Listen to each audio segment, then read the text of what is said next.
Hello, my friends. As you can tell from the title of this video, I'm about to share a controversial and probably unpopular opinion. In explaining this position, I expect that I will be spoiling a good deal of both JoJo's Bizarre Adventure as well as Persona 5. With that said, you're on notice. Today I want to talk about storytelling structure and how that affects writing. First, let's talk briefly on what storytelling structure is.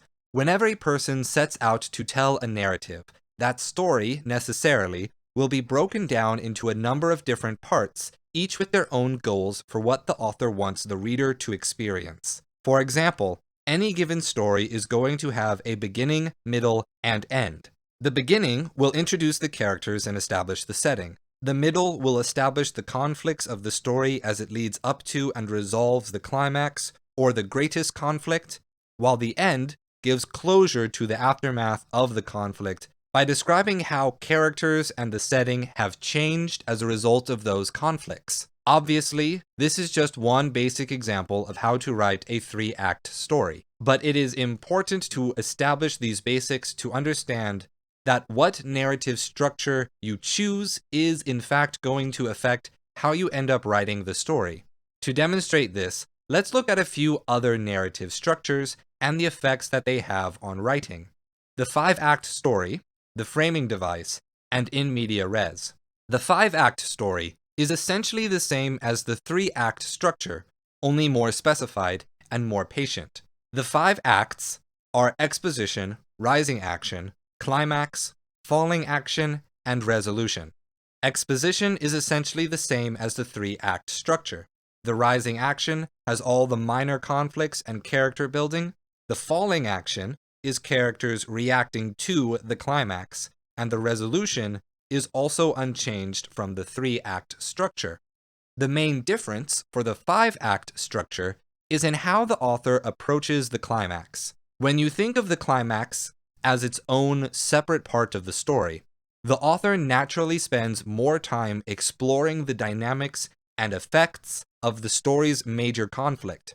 For example, once the major conflict of a story is introduced, you can spend time having characters fight amongst themselves as to how to solve that conflict, or struggle with the need to ignore minor conflicts, which they wouldn't have ignored during the rising action. When the climax is thought of as a separate act, it enables unique rising and falling actions within the climax. In the standard 3-act structure, the climax is a single pivotal moment that demands immediate resolution, and thus no time for introspective conflict by the characters. The framing device is a way of changing story structure that allows for a smooth entry and exit from the events of a story. It begins with an exposition of the situation of the storyteller and gives the author a good excuse to simply dump the actual story's exposition in a way that would normally be considered forced or stiff. If you are telling an episodic story,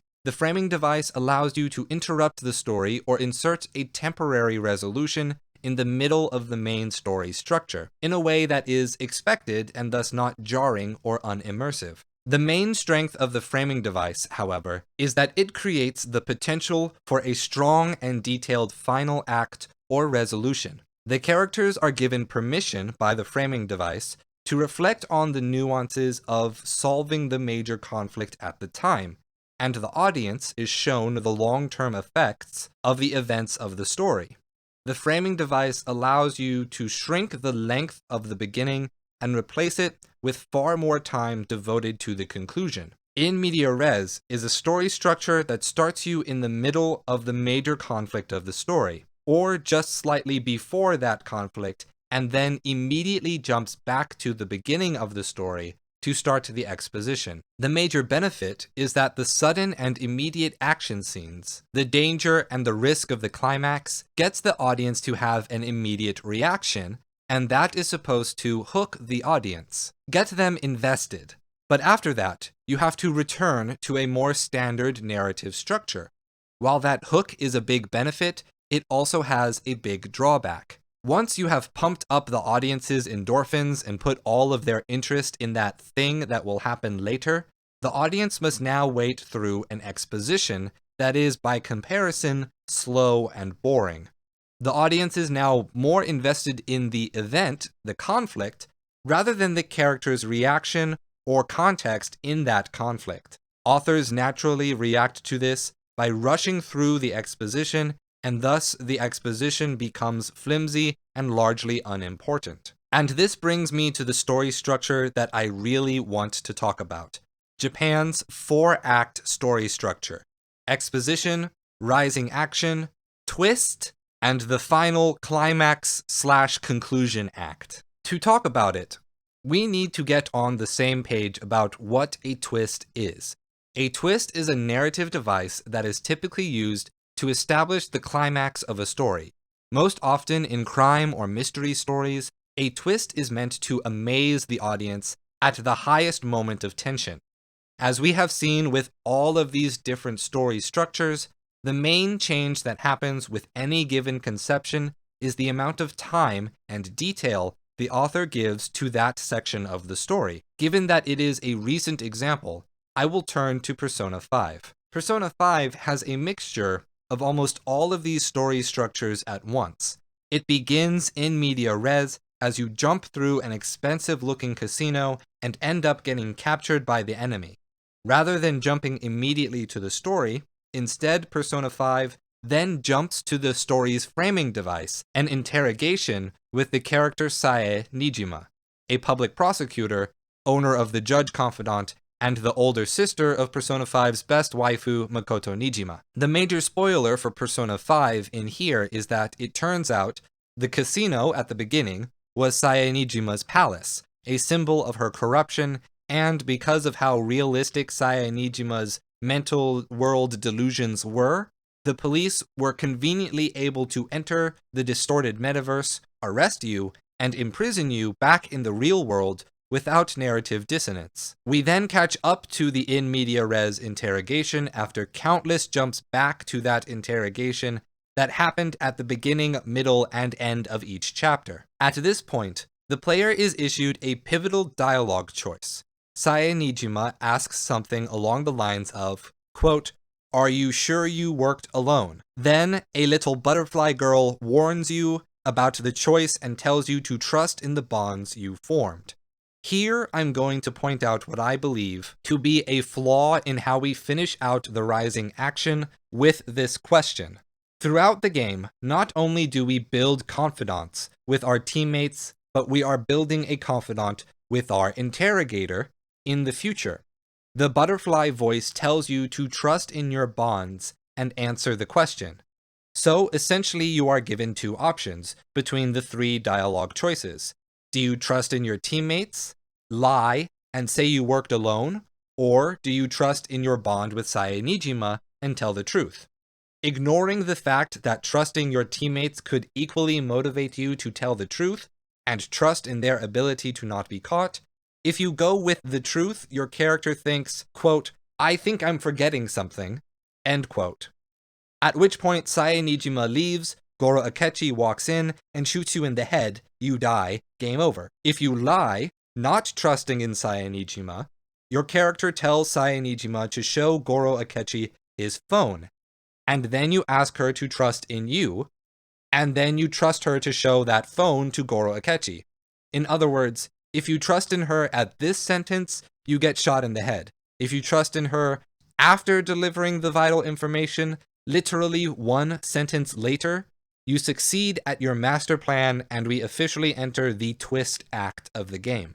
In the twist act, we sit through a lot of flashbacks that occurred during the game that exposed Akechi as having access to the metaverse before he revealed that information himself. Some extra scenes using the flashback filter that were not in the game previously are also thrown in to explain what that information meant. Then there is another flashback scene that was not in the game previously, where Futaba explains that she can make a program that will automatically bring Akechi into the metaverse, but she needs to do it manually. Finally, they show the scene where Futaba grabs Akechi's phone to do that. Now that we are on the same page as to what happened, let's talk about the problem with this twist.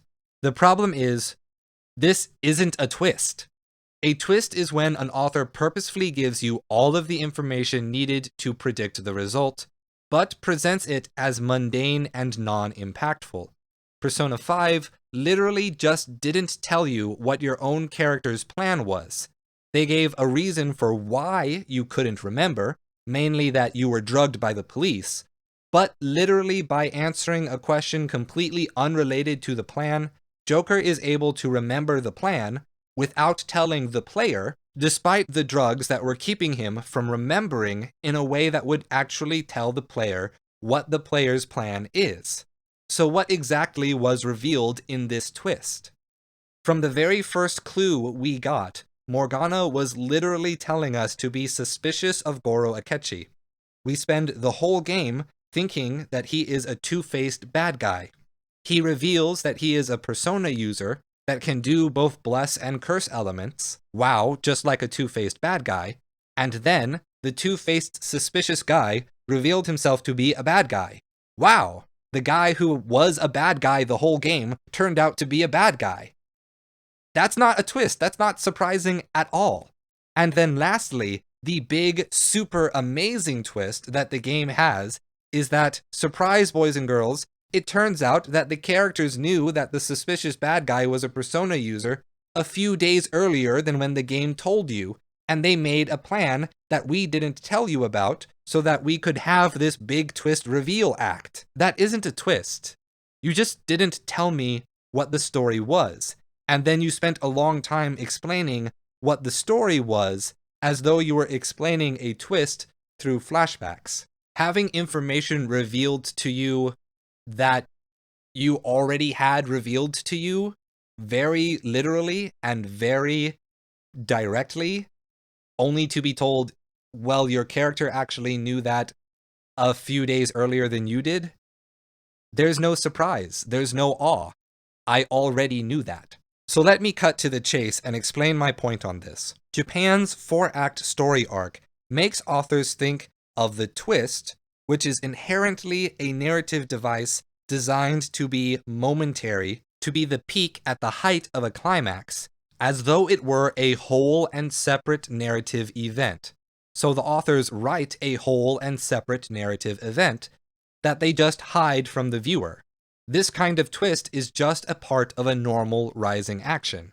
The events in Persona 5 could remain literally unchanged after this point if Sae Nijima's palace ended instead with holding the whole interrogation in Sae Nijima's cognition, having Goro Akechi betray and try to kill us, and we slyly switch with Sae Nijima's cognition of Joker, Goro kills the cognition, same story happens from there. No hidden story from the player, no change to the events afterward, bad guys think that we're dead, school uses the same vacation excuse, and we can still get the big oh shit fight at the end of Shido's palace when Akechi confronts us. Thinking of a twist as a whole and separate act results in the twist being written in so much detail and time that it stops being a twist at all.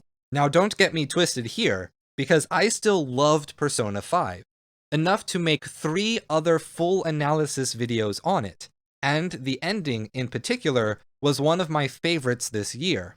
In fact, the major strength of the 4-act story structure is that it encourages a detailed and patient ending by treating the climax as part of the resolution. But if you'll humor me for a little longer, I want to describe a use of the twist that is simultaneously a critique of and perfection of Japan's 4-act story structure, JoJo's Bizarre Adventure. JoJo's Bizarre Adventure is a beautifully complex show that is delivered in an extremely simple package. The story is semi-episodic, but almost always follows a simple 3-act structure. The main difference is that every act is painted with a new twist happening every few minutes. These twists start as MacGuffin superpowers like hormone breathing and quickly evolve in making the twist out of a creative use of the limits of the superpower, as it was already explained. JoJo grows this by making those twists themselves evolve, as evidenced in Part 2, Battle Tendency. when Joseph Joestar's secret technique of running away literally becomes the main way to defeat the final enemy, and doing an even greater version of combining both the original creative expansion of MacGuffins with story-spanning twists, when in Part 4, Diamond is Unbreakable, Koichi's stand literally has the power of unlimited evolutionary potential established early on that becomes a new MacGuffin whenever Koichi is in danger. Greater than any of that, however, is in the final fight of Part 4, where Josuke is fighting Kira. Rather than trying to escalate the conflict by showing each twist one after the other, they keep the camera on the characters and show Josuke and Kira go through the motions of setting up those moments which were considered twists in earlier episodes. And the excitement comes not from the surprise, but from whether or not the surprise plan will work. And above all, told the audience the twist was coming in a way that still delivered on the hype and the awe that a twist is meant to create. In other words, they told us the plan and still achieved the dramatic tension of a twist by pairing these twist conventions against each other. The reason being is because JoJo took Japan's 4-act storytelling structure, removed it from the line, and expanded the twist act over every single act of the story.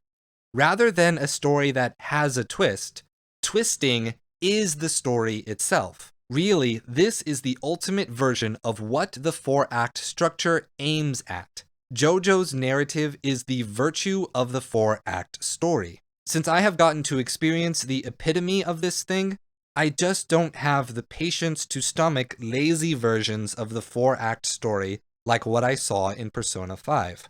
Persona 5 is still one of the best games ever, but I expected better. Thank you for watching, everyone. If you enjoyed this video, even with all of the controversy and the opinions that probably have you very angry at me right now, subscribe to the channel and share with your friends, because I don't pay anyone to advertise this channel for me. The only way we can grow is with your help. And as always, stay true.